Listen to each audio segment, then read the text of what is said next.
Scotland-born William Dalrymple is an award-winning historian and writer, art historian and curator, as well as a prominent broadcaster and critic. His highly acclaimed City of Gins won the 1994 Thomas Cook Travel Book Award and the Sunday Times Young British Writer of the Year Award. The White Mughals won William the prestigious Wolfson Prize for History and the Scottish Book of the Year Prize.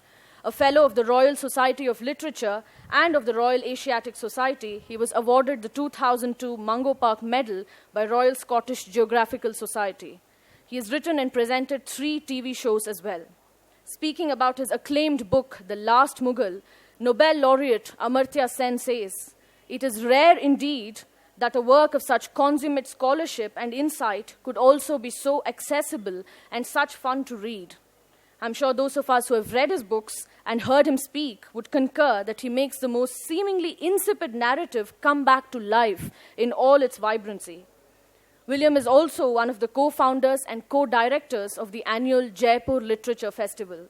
His interests include the history and art of India, Pakistan, Afghanistan, the Middle East, the Muslim world, Hinduism, Buddhism, the Jains, and early Eastern Christianity. All of his 7 books have won major literary prizes, as have his radio and television documentaries. Ladies and gentlemen, Mr. William Dalrymple.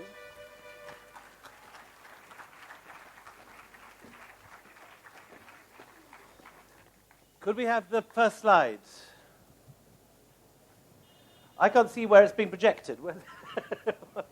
Where is it, on either side? Can you see it all? Good. So, today I'm going to talk not about Return of a King, which is what I talked about last year in my most recent book, but about an exhibition I put on in New York 2 years ago. This was the result, Princes and Painters in Mughal Delhi. And it's the story of painting in India, in Delhi, from the time of Nadir Shah, the death of Aurangzeb in 1707, through to the fall of the city in 1857 at the end of the First War of Independence. You can see here the invitation to the Asian Society show. It was a huge show. It took about 6 years to put on. The first time that anyone has showed the work of the late Mughals. It's always been regarded as a gospel that Mughal art reached its height under Jahangir and Shah Jahan and went into decline. The point of this exhibition was to show that this was not necessarily the case, that remarkable work continued to be painted in Delhi right up to 1857. If we can have the next slide, please. So this is the Lahore Gate of the Red Fort in Delhi. And if you had been sitting at the top of the Lahore Gate, looking out over Chandni Chowk in 1646, you would have been looking out over a Delhi, which was then one of the most powerful, rich, and sophisticated cities in the world. Only Edo in Japan and Istanbul, the capital of the Ottoman Empire, began to rival Delhi for size. Over 1 million people lived in the city by the death of Shah Jahan. And the Mughal Empire in the 1640s was the largest empire in the world in terms of the number of people ruled. Twice the size of the Ottoman Empire in terms of population. The word Mughal, or rather the word Mughal, survives in modern English as the epitome of wealth and power. When a Hollywood journalist talks about a movie mogul, they're unconsciously echoing the effect that the Mughals had on the first Westerners to arrive in India in the 16th and 17th centuries. They saw India not as a poor, benighted place in the third world, as it had become by the 20th century, but instead as one of the richest, most powerful places where a man could make a fortune more easily than anywhere else. And of course, the early Mughal emperors from the time of Akbar onwards were incredibly important patrons of art. Next slide. When Milton was writing Paradise Lost, he uses Mughal Delhi as an image of power and sophistication. He takes in Paradise Lost Adam on a tour of the future wonders of humanity. And he shows how God shows Adam in Paradise Lost, Shah Jahanabad, in 1640, as a man of Milton's age would have seen it as the epitome of all that was sophisticated and powerful, one of the future wonders of humanity. Next slide. Next slide. You can see the city stretched out. This is all painted in 1840s, but it shows it's the best surviving panorama of Shah Jahanabad before the destruction in 1857. Next slide. So, 1707, Aurangzeb dies, but already by that time there's been a massive decline since the time of Shah Jahan. Aurangzeb has come down here to the Deccan, and he's been fighting for the previous 20 or 30 years, fighting the Marathas, fighting the Deccani Sultanates, and the imperial atelier, which has been built up under Akbar, Jahangir, and Shah Jahan, disperses over the course of Aurangzeb's reign. And by the time Aurangzeb dies, many of the greatest painters in Delhi have left elsewhere. Bhavani Das, who painted this image of Bahadur Shah I, Aurangzeb's successor, eventually went off, left Delhi, and took up work in Kishangarh, where he becomes the father of the Kishangarh school of miniatures. And you find this as Aurangzeb closes down music, as he closes down the painting atelier, you find many of the painters and the miniaturists leaving Delhi and heading off to the different courts in Rajasthan in search of patrons. And you also find that they leave Delhi and head off to the hills. And so at this period, you get the high refinement of high Mughal art leaving the capital and heading off into the hills. You suddenly find in Kangra, in Guler, in Jasrota, in all these provincial courts, suddenly these remarkable miniatures. Many of them are from Himachal or from Rajasthan and returning back home because they can't get work anymore in Delhi. Others are starting again and making new lives for themselves with new patrons. Next slide. You do get extraordinary masterpieces still being produced in the capital. It's not true that Aurangzeb completely closes down the miniature tradition in Delhi. Works like this, showing the ministers in the court of Bahadur Shah I, are still works of the very, very highest quality and show the incredible sophistication that still survives in Delhi at this period. Next slide. But the first great revival after the decline of Aurangzeb takes place under Muhammad Shah Rangila. Rangila the Colourful. Muhammad Shah was famous for his music parties, his dance. The Sitar and the Tabla are first recorded in use at his court. The Tabla is previously a Punjabi folk instrument. The first time it makes its appearance in high classical Hindustani music is in Delhi in the reign of Muhammad Shah Rangila. The same is true of the Sitar. It's a myth that the Sitar was invented by Amir Khusro, as is widely believed. It actually is an 18th century construction. And at the same time as dance is reviving, at the same time as music is reviving, this is the period when Muhammad Shah is making all sorts of new forms of music very popular. You get a revival in the miniature tradition. And this is a picture of Muhammad Shah himself. Next slide. This is a period of intense destruction, decay, anxiety. Under the reign of Muhammad Shah, this is the period when Awadh goes off and declares independence, and you get the Lucknow forming, and the artists and the state of Lucknow and Awadh. This is the period when Hyderabad declares itself semi-independent, and the Nizams of Hyderabad go their own way. This is the period also in which the Persians under Nadir Shah come and burn Delhi.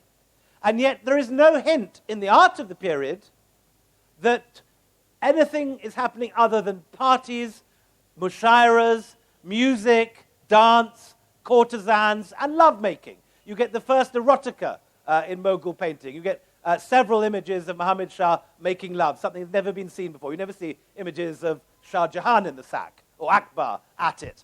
But Muhammad Shah Rangila happily has himself painted with all his courtesans. And you get a lot of this stuff. This is Bhupali Singh's famous image of Holi at the Red Fort. Again, something that would have made Aurangzeb turn in his grave. Not only do you have a painting, a painter, music, and parties, you have a Muslim Mughal emperor celebrating a Hindu festival. And so, just like in Britain, after our period of Puritanism under Oliver Cromwell, when you get festivals banned, images destroyed, the English Reformation is far more destructive of images than anything that's ever happened in Afghanistan or Bamiyan. There's wholesale mass destruction of statuary across the cathedrals of Britain in the course of the 16th and 17th century. It's one of the great periods of iconoclasm. But under Charles II, you swing back from this enforced Puritanism, when no one's allowed to party, no one's allowed to enjoy art, the theatres are closed down. It's a very similar tendency. In the same way, when Charles II comes back, you get an enormous revival of patronage and painters, and many continental painters come from the continent to get patronage in London. In the same way, after the death of Aurangzeb, after the period of chaos, when Muhammad Shah comes to power in the 1740s, 30 years after the death of Aurangzeb, and what has happened is that painters who've gone to Rajasthan, who've gone to the hills, are being attracted back, and they're bringing with them an entirely different palette. If you look at the colors of this holy scene, you'll see it's these incredibly bright Technicolor images of a sort that you associate with Rajasthani painting. It's not the muted palette of the previous Mughal court. When painting revives in Delhi in the 1740s, it does so with a completely different color scheme, with completely different subjects, and with a completely different spirit. Next slide. Images of parties, courtesans, fireworks. Next. This is Nain Suk. No one knows whether the great Pahari artist Nain Suk ever came to Delhi, but he both did a portrait of Muhammad Shah and an image of an elephant fight with Muhammad Shah sitting in the Jaroka. And again, the palette is completely different, the style is completely different. There is no confusing this with the sort of work that was going on under Shah Jahan or Jahangir. You have now an entirely Pahari picture being painted, but it's being painted in Delhi, or certainly influenced by Delhi. Next slide. This is a characteristic Muhammad Shah painting. Muhammad Shah is sitting in a pleasure garden. He's being consulted by his ministers. He's not sitting in an office doing his work. He's sitting there with his hookah in a garden, enjoying the moonlit night. And it's an image of calm. It's an image of peace. There's no sign in this painting and in the painting produced in the atelier that anything is going wrong in the kingdom at all.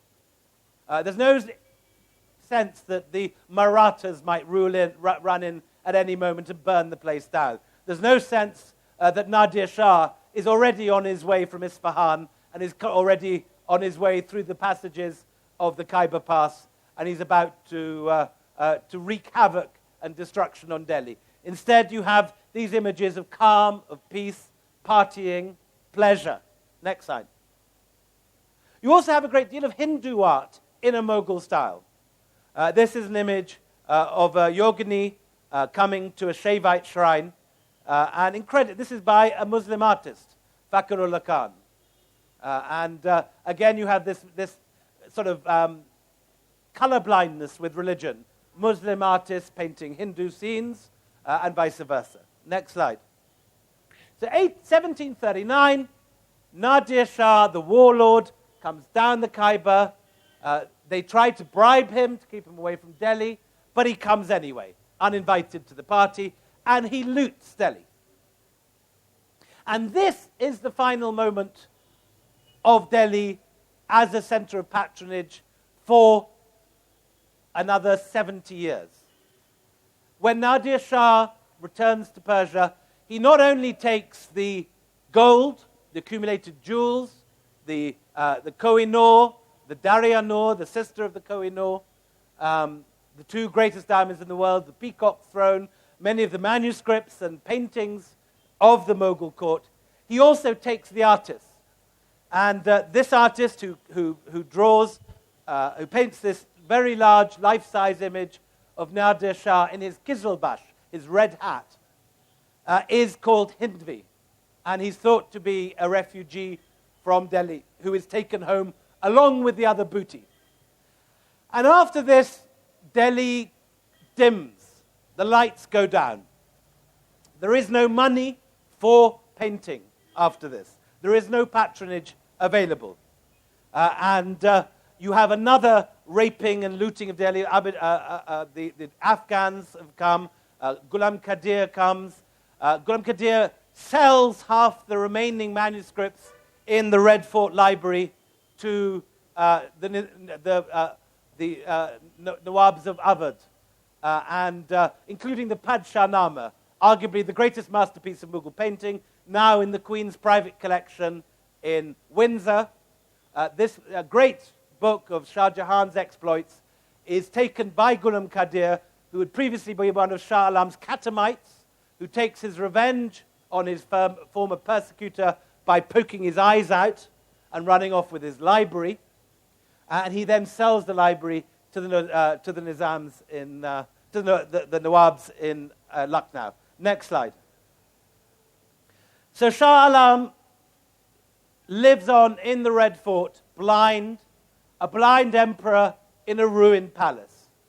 And there is still a little bit of art going on, but it's very muted, as the tone of the time is. Delhi is no longer a center of patronage. The artists have gone to Rajasthan, to Lucknow, to the hills, and there is a gap of 70 years with only one or two families surviving painting in the court. Next slide. And the next moment that painting revives in Delhi, perhaps unexpectedly, is with the arrival of the British. 1803, Sir David Ochterlony, seen here in his company red coat, arrives in Delhi and becomes the British resident. He takes over the job of protecting the Mughal emperor from the Marathas. And rather than imposing British ways on a subject Delhi, what you find at this period, surprisingly, is that the first British residents in the Red Fort are so impressed by Mughal culture, so taken with what they see, that instead it's they who take on Mughal ways. Next slide. David Ochterlony can be seen in the bottom left of this picture in a tricorn hat, red coat, and white pajamas. But at home, he didn't dress as the British resident. Next slide. Ochterlony at home can be seen here dressed in full Fab India kurta pajama, courtesy of William Bissell. He's smoking a hookah. It's not entirely clear what he's smoking. Judging by the slightly glazed look in his eyes, it's quite possibly not tobacco. Appropriately enough, he's accompanied by his dancing girls. Ochterlony famously had no less than 13 Indian wives, each of whom had her own elephant. And every night there was this wonderful procession that leaves the Red Fort and goes off around the walls of the Red Fort. And then he comes home, presumably, for an evening's entertainment. And you can see he's got his fly whisk behind him. He's got a eunuch with a fly whisk. You've got his spittoon down at his feet with a little napkin for getting the dribbles.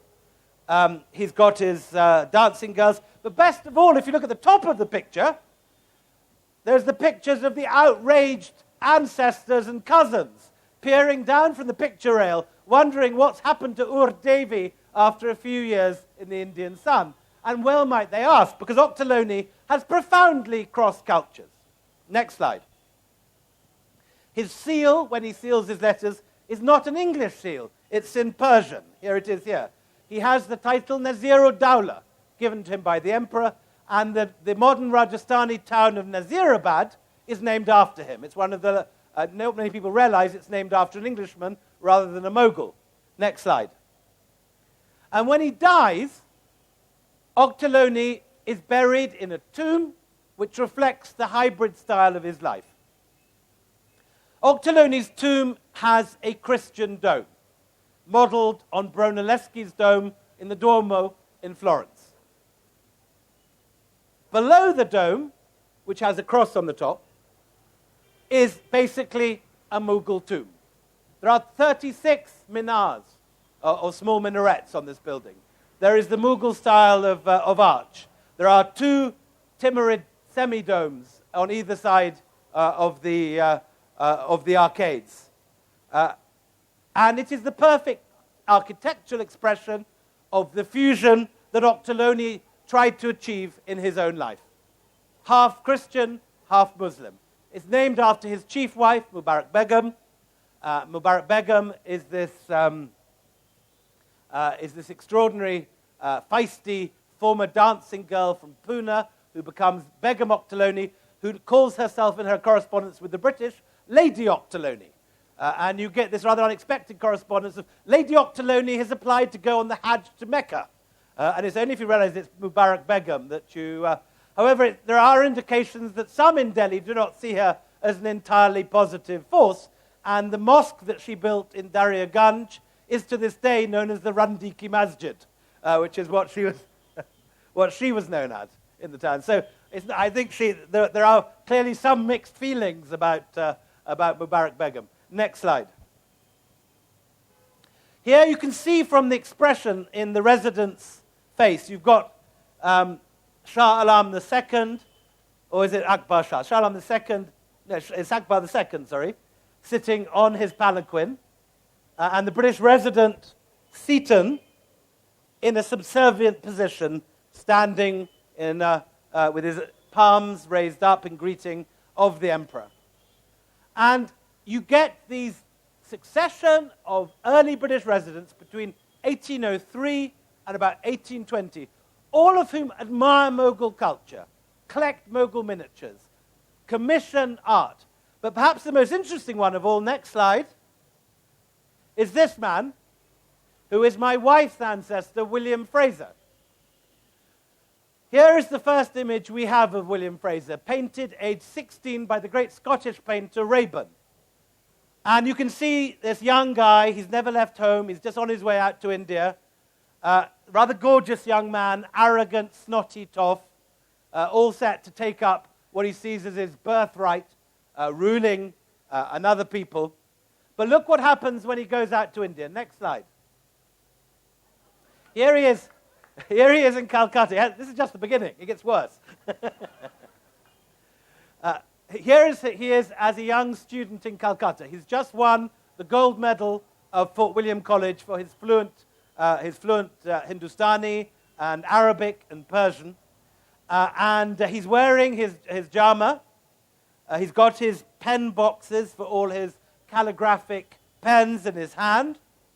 But even his moustache has got a certain sort of Rajasthani quality to it. But he's still got his Scottish hat on. It's called a Tam o' Shanter. Next slide.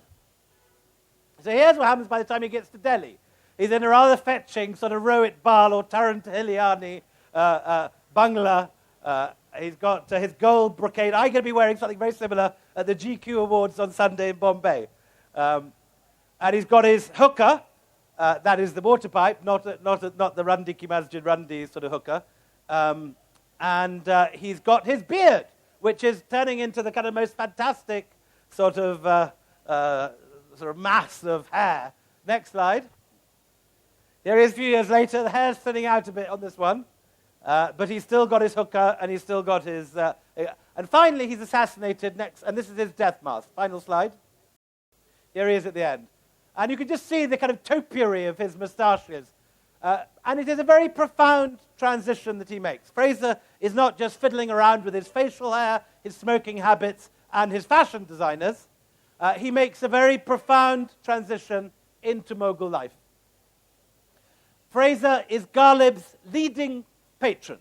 Many of the most famous couplets and lines that have survived from Ghalib were commissioned by William Frazer. And when he's killed, Ghalib says he felt as if his father had died a second time. But it is as a patron of art that Frazer leaves his most remarkable legacy. Next slide. Frazer's brother, James Frazer, wants to draw lithographs in the manner that the Daniel brothers had done. And he wants to have like snapshots that he can see of the Delhi people, of clothes, of customs. And so he commissions a set of Delhi artists who appear to be from the family or the circle of the great court artist Ghulam Ali Khan, but whose name remains undisclosed, to paint the everyday scenes around him. These are the equivalents in the early 19th century of Polaroids. They're instantly done. They don't record high court personalities. It's not the emperor. It's not the begums. It's not the nobles. These are a bunch of jats from Haryana having their tax assessment. And it's the first time that you're getting actual life-size, not life-size, I mean realistic portraits of ordinary Indian villagers, recorded with all the fidelity to character and to physiognomy. These are all individuals.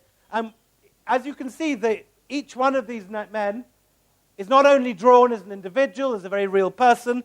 Each one has a number, and in the writing on the top half of the picture is the key. Each name, each village, little description of who he is, what he does. Unprecedented in Mughal art. You never see a Haryana village. You never see an ordinary villager. Next slide. And it becomes clear, when you know a bit more about Frazer's lifestyle, why he's taking such an interest in individuals. The answer is that his girlfriend is from this village. And the two boys on either side of the picture are his kids. And these jats sitting here, these burly men with these rather crazy haircuts, are his brothers-in-law. And the sons, as is characteristic of this period, when people seem to have a much more fluent sense of their identity, have joint Hindu, Muslim, Christian names. So they're originally called, I think, is it Mirza Ahmed is the guy on the left, and Mirza Fakhrullah is the guy on the right. But they're also known, when they apply for jobs in the company, as Charles and Ian Frazer. And the same is true of the Skinners and the Gardeners, these other Anglo-Mughal families. They have both Christian and Muslim names, and they often use both at the same time. So one of William Linnaeus Gardiner is born on the banks of the Hudson, fights on the wrong side in the Patriot War against Washington in the 1790s, ends up dying on the banks of the Ganges in UP. He marries a Shia Begum of Cambay, and his son takes the name James Jahangir Shiko Gardner. So you have both these two, and this continues in the Skinner family up until the 1950s, when you have both a Muslim name and a Christian name, and you oscillate between the two. I met in the 1980s, when I first came out here in Meerut, one of the Skinner cousins who ran the rickshaw rental business. And he gave me his visiting card, and it had Frank Skinner on the front in Roman script, and then it had, whatever it was, Asadullah Mirza, his Urdu name, in the Urdu script on the back. So you have this double identity at this period. People do not regard religion and cultural identity as anything more than a language that one can take up and give. Just as everyone in this audience will be happy to move between Hindi and English and back again, people at this time feel they can move from being Frank Skinner to Asadullah Mirza to being back to Frank Skinner again with no trouble. And the art of this period brings this together. Next slide. This is Frazer's girlfriend. And this is the son again, and more of the brother-in-laws. This picture only just turned up at auction last year. Next slide. Here's some more of the family. These are all the family snaps. These are all my wife's cousins. And they're photographed, or rather not photographed, they are recorded as they came out of the village in their rustic kit. But some of them then joined Frazer's service, and in a second we'll see what they become. Next slide. He's encyclopedic in what he wants painted. Anything he comes into contact, whether it's his family in Haryana, or whether it's the toffs he gets to meet in his role as an East India Company diplomat. So this is the Patiala family's Durbar, the other end of the social scale. Next slide. He has a side business importing horses from Afghanistan. And he gets the artists to paint the Afghan horse dealers as they come down. And again, these are all individual portraits. You'll be able to see at the top of the picture, to the right of the picture, the numbers. Each one of these is a portrait of a real, living, individual Afghan horse breeder. They're not the kind of generic kind of village ladies that you find in Pahari painting, or the generic villagers you find in Rajasthani painting. These are actual portraits of ordinary people. These are all horse traders from a particular part of Kandahar who Frazer does business with. But the style they are painted in is in a new hybrid style. It's using the detail and the mineral pigments of the miniature tradition, but it's done against a white background in the manner of a botanical print. So these guys are both individuals, and in a sense they are specimens. They are recorded as ethnographic records, precursors of those sort of ethnographic photographs that you get in the 1880s and 1890s. Next slide. You also get, alongside that, from the same group of artists, more conventional portraits. And this is a conventional Mughal portrait in that it's profile. It's of a toff. It's of the one of the Nawabs of the Mughal court. And he's shown sitting in profile. The only thing that's new is he's got a rather modern-looking murra that he's sitting on. Otherwise, it's very much a straightforward Mughal portrait. Next slide. But you get all the local characters in Delhi. This is one of the famous sadhus who lived outside Turkman Gate in Old Delhi. Frazer sees him as he passes on his business and gets his painter to paint him. But again, it's on a white background. You'd never find that in a Mughal picture. So it's a hybrid, half British, half Mughal style. Next slide. You have the Gurkhas, who Frazer recruits for the first time. The Gurkhas enter the British and ultimately Indian armies from the example of William Frazer, who after the Gurkha War of 1815, the Nepal War, is the first man to recruit Gurkhas into the British forces. Next slide. In some cases, you get an image of these guys both before and after. So this is Frazer's bearer. And on one hand, he's seen as he came in from the fields in Haryana in his lungi with his sword and this slightly untied turban that's slightly falling apart, looking very rustic with all his chest hair and these sort of rippling biceps. And on the right, you have the same guy in the uniform of Skinner's and Frazer's personal guard, in this sort of mock Napoleonic outfit. And there is on his buckler, on his chest, there's a silver plaque that has the Frazer coat of arms, the Heart's Head. But otherwise, this is already a slightly old-fashioned Napoleonic uniform. Frazer was in love with Napoleon. And when he discovered that Napoleon was on St. Helena and had nothing to read, he sends his entire library to St. Helena. Sir, we have 5 more minutes. After that, we can have questions from the audience. Okay. I've been told I have 5 minutes, and we've got about halfway through the lecture. So we might just carry on anyway. Next slide. You also get the first architectural images painted by Delhi painters as accurate records of architecture. This is the shrine at Nizamuddin, unchanged today. Next slide. Skinner goes around, takes on the same artist with James Skinner, half Scottish, half Rajput, first language is Persian, and again, part of this hybrid world. He commissions Ghulam Ali Khan to paint a whole book on the nobles of the area and a book of cavalry tactics. But he gets Ghulam Ali Khan and the court painters to come to his farm and paint for him. Next slide.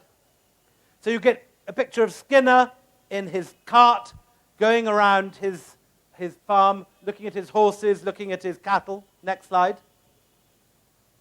You also get Skinner's horse lined up in all these fantastic yellow outfits. They were called the Yellow Boys. Next slide. And here's Skinner's horse walking out to war with Skinner and Frazer in front. And these are huge images. These are the size of the whole backdrop of the stage here. These are massive. These are not miniatures. These are maxitures. They're about 11 foot tall and 20 feet long. They're enormous paintings. Next slide. Skinner has his own troupe of dancing girls. This is very much the world of Umrao Jan and the Mirror of Beauty. Next slide.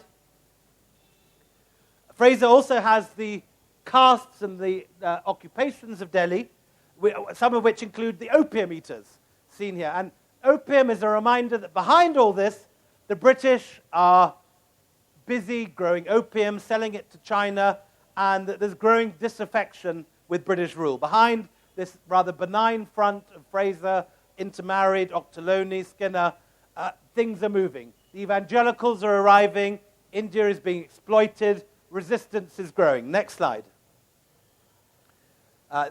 This is an image of Skinner's church, St. James's. Next slide. The Begum Samru is also another major patron living in this cross-Muslim, Hindu, Christian world. She uses witches to cast curses. She has Father Julius Caesar come out from Rome and build her a Roman basilica, but she still celebrates Eid and all the Muslim festivals. Next slide. The Nawab of Jajja going for a ride on his tiger, as one does. Next slide. The Nawab of Jajja in summer dress, and after that, next slide. By the 1830s, the British have defeated Tipu Sultan, they've defeated the Afghans, and they've defeated the Sikhs by the 1840s.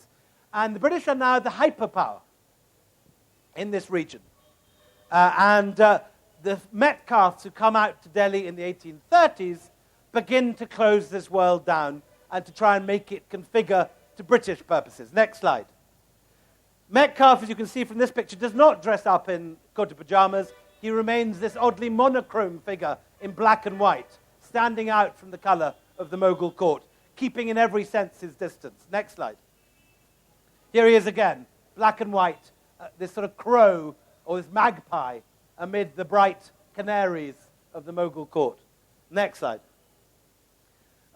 Metcalfe converts the tomb of Adam Khan into his own private villa called Dilkusha. Next slide. Here he is riding out in pavilion, but again wearing very much his top hat and his black British suit. He has his clothes sent out from his tailor in London twice a year from Pulford of St. James's. He will not dress in Indian clothes. He needs his clothes imported. Quite different from Octoloni, Skinner, Gardner, and so on. Next slide. Zafar is now the last emperor. And we have this final period of efflorescence under Zafar. Ghalib, Mir, Zork, the great days of Urdu literature. Next slide. Zafar himself sharing Ghulam Ali Khan and the painters of that circle with the British resident. Next slide. Zafar, famous as a calligrapher and an artist and a poet in his own right. Next slide. This is an example of Zafar's own calligraphy. Next. And here is Zafar's poetic notebooks. You get this impression of an incredible outpouring of poetry, couplet after couplet, down the gutters, up the middle, round the side of his notebooks. Next slide. He also has a very good line in headwear. I could do with a hat like that. Next slide. Next. So on the 11th of May, 1857, this world comes to a sudden and very dramatic end when the first troopers, the Sawas from Meerut, who have mutinied, charge over the bridge of boats and kill every Brit and every Christian in Delhi. Next slide. The army of retribution is sent down from the Punjab, full of Sardajis and Waziris and Pathans. Next slide. And on the 8th of September, they go in, they lock the walls of Delhi, every gate is locked, and they proceed to massacre in cold blood every male over the age of 13. It's one of the great massacres of imperial history, many, many, many times worse than what happened in Amritsar. Everyone remembers Amritsar as, in a sense, the ultimate British atrocity. This was 100 times worse. Tens of thousands of people are killed in cold blood. Next slide. They go in through the Kashmiri Gate. Next. Skinner and Frazer's houses are blown up and become part of the battlefield. Next slide. And then there's this mass retribution when the princes of the Mughal court, who have scattered out into the jungles of Mehrauli and beyond into Rajasthan, are hunted down with money on their heads like Al-Qaeda after 9/11, and there are mass hangings. Delhi is left an empty ruin. Every single human being in Delhi is kicked out into the jungle. The city is left an empty ruin. Next slide. Zafar is sent off to Rangoon in exile. And I'll just conclude with a reading of Bahadur Shah Zafar's last verses. The night before he's sent away into exile in Burma, he is visited by the journalist William Howard Russell. Russell records that Zafar has been deprived of pen and paper, but he's still writing poetry with all that he has to hand, which is a burnt stick from the fire, and he's writing it on the white plaster of his cell. It's a tragic image. The last night of the Mughals in Delhi, after 300 years, Babur comes in 1560. It's now 1857. And still the poetry continues. No one knows whether the verses attributed to Zafar posthumously are actually by him or not.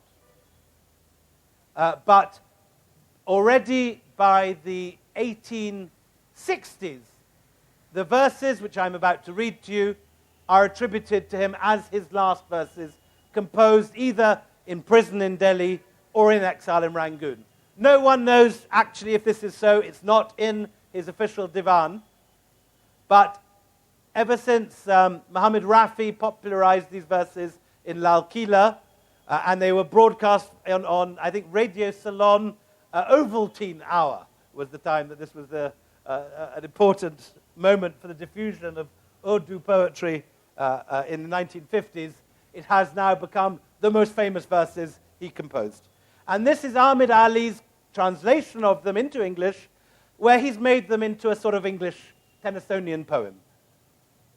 When, in silks, you came and dazzled me with the beauty of your spring, you brought a flower to bloom, love within my being. You lived with me, breath of my breath, being in my being, nor left my side. But now the wheel of time has turned, and you are gone. No joys abide. You pressed your lips against my lips, your heart against my beating heart. And I have no wish to fall in love again, For they who sold love's remedy have shut shop, and I seek in vain. My life now brings no ray of light. I bring no solace to heart or eye. Out of dust to dust again, of no use to anyone am I. Delhi was once a paradise where love held sway and reigned. But its charms lie ravished now, and only ruins remain. No tears were shed when shroudless they were laid in common graves. No prayers were read for the noble dead. Unmarked remain their graves. The heart distressed, the wounded flesh. The mind ablaze, the rising sigh. The drop of blood, the broken heart. Tears on the lashes of the eye. But things cannot remain, O Zafar, thus, for who can tell? Through God's great mercy and the Prophet, all may yet be well. Thank you.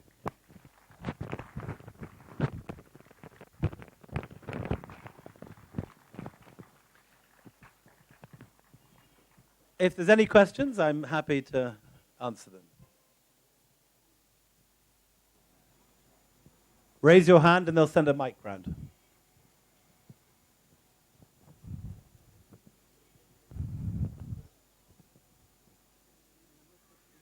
Okay.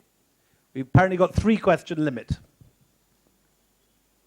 Okay, I have one question. I see from your lecture, your talk, so we have the Mughal paintings under the great emperors. Then you have the post Aurangzeb, or during Aurangzeb and the post Aurangzeb. A dip. And then, let's say the post Nadir Shah. So Muhammad Shah, you have 2 great periods, Muhammad Shah and then the early years of the Company Raj. Right. So post 1857, is it correct to say that Mughal art completely died out in India? Yes, you get a very tragic end. The whole of Mughal culture is seen as discredited by the complete defeat of 1857. Not only is Zafar in exile, not only is the city destroyed, a smoking ruin, for 5 years no one's allowed back into Delhi. The art forms associated with it are discredited too. So when poetry begins again, Indian poets are trying to mimic Wordsworth, even if they're not writing in English. The same is true of painting. You get the opening of the high Victorian art schools under people like John Lockwood Kipling, and people look down on miniature painting. It survives already by about the 1870s. It's become what it is now, which is artists producing curios for tourists.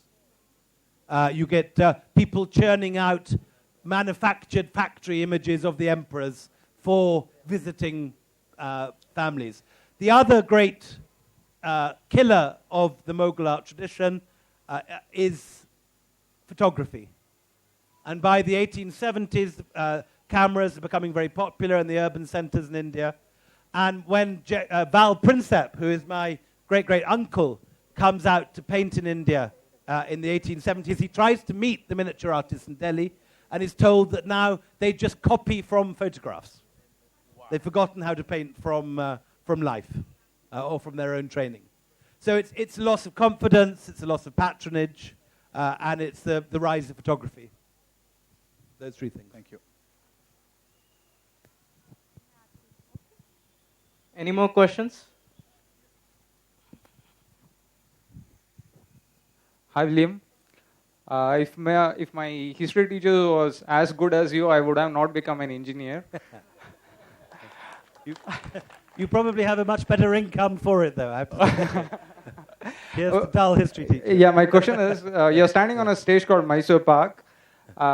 The Mysore Maharajas were as rich, as magnificent as the Mughals. Do you have any studies on that? Well, obviously, there's the two. There's Tipu Sultan and those Mysore riders, and then there's the Wadias. There is a great deal. I think some of the late 19th century, 20th century Wadias were incredible patrons, and they bridge the gap. They keep many of these artistic traditions going in their kingdom long after they've begun to die out everywhere else. But by the 1930s, patronage is going to the urban centres. So, for example, the musicians, who up to this point have been darbaris, who've lived in a court setting and have developed their musical crafts in a court. By the 1920s, there are urban music societies forming in Bombay, maybe in Bangalore, for all I know, who are taking over the patronage. And then, of course, after independence, you get All India Radio, which becomes a very serious patron for the arts. But this is going to be the subject of my next book. I'm very interested in this transition from courtly to, Nehru envisaged something like the Marxist writers' unions and painters' unions, which is what the Sahitya Academy and so on was all about in its original conception. What, of course, has happened is that, as with so many of the arts, the state proved an inadequate patron, and we're back to private patronage, whether in the form of publishing houses for writers or art galleries in the form of for artists. So it's a very interesting trajectory from court to state to private. Thank you. And this, if you look at the spot, I can't see the sponsors list for this festival, but somewhere presumably there will be a list of sponsors. This is a privately patronized artistic event.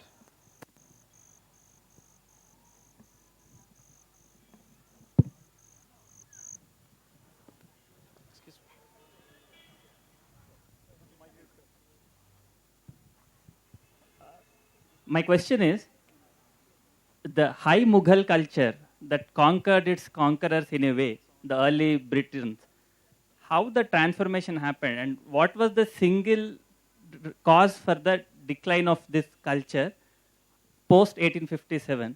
Was it the Macaulay's minutes? Or, I mean, how much is the role of English in probably the complete decline? So I think as I was saying earlier, I think what's important is the way that this whole high culture, which the British found so very attractive when they first came to Delhi, and they adapt themselves to it. They commission Ghalib, they commission Ghulam Ali Khan, they dress in kurta pajamas, they wear turbans, they like it. In the same way that the confidence of that culture made it attractive to the early Brits, the lack of confidence, the loss of confidence in this world after 1857 means that Indians no longer look to it as the high model of what a cultured man or woman should look to. And you have the poet Azad writing how in Delhi in the 1870s, no one dresses anymore in Mughal dress, he says. They all want to be like the British. They all dress in tweed jackets if they can afford it.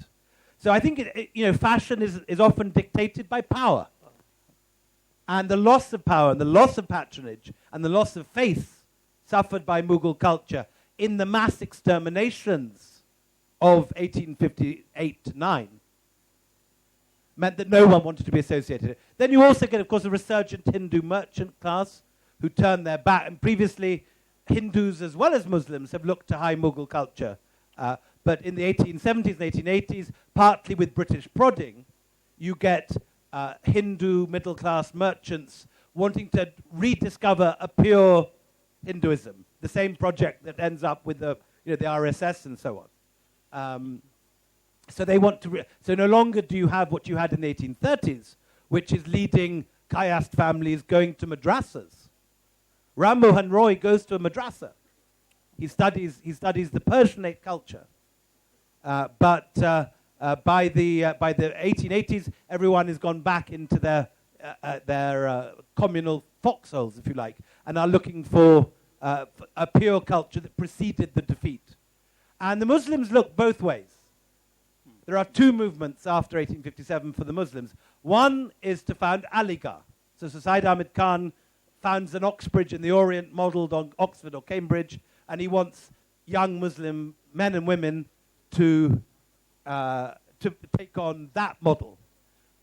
But there is another response, which is the founding of Deoband.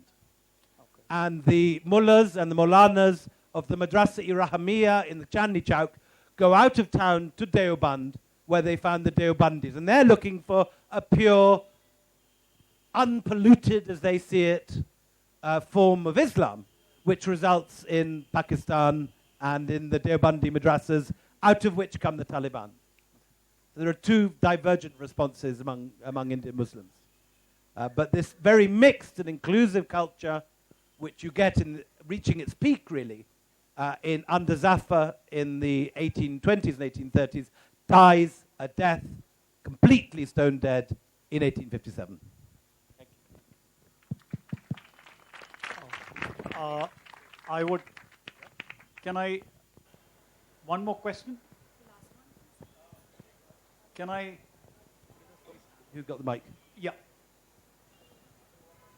Some people would suggest that you have a certain predisposed bias towards a particular set culture. Would you have any comments on that? Which culture did you have in mind? I have nothing in mind. Some people suggest that you are predisposed towards a particular one, and you tend to pick on that and highlight. There is everything in everywhere. It depends. It's like reporting. You only need to take out the things that you want to bring out to the public gaze. There are many other things you could bring out, but you already start off with a particular bent of mind, and you pick out things that you want to hold to public scrutiny. You could do that anywhere with anything, but people choose to do something. You have chosen that. A comment on that. Well, I'm not entirely clear what you mean, but I mean, it's certainly true that any writer chooses his own subjects and chooses what he is interested in, what he finds attractive. That's, in a sense, the prerequisite of being a writer. And it's the... yeah. And if people want to turn up and hear him or read him, that's lovely. And if you want to go and hear Ram Guha, he's on tomorrow night. So thank you very much.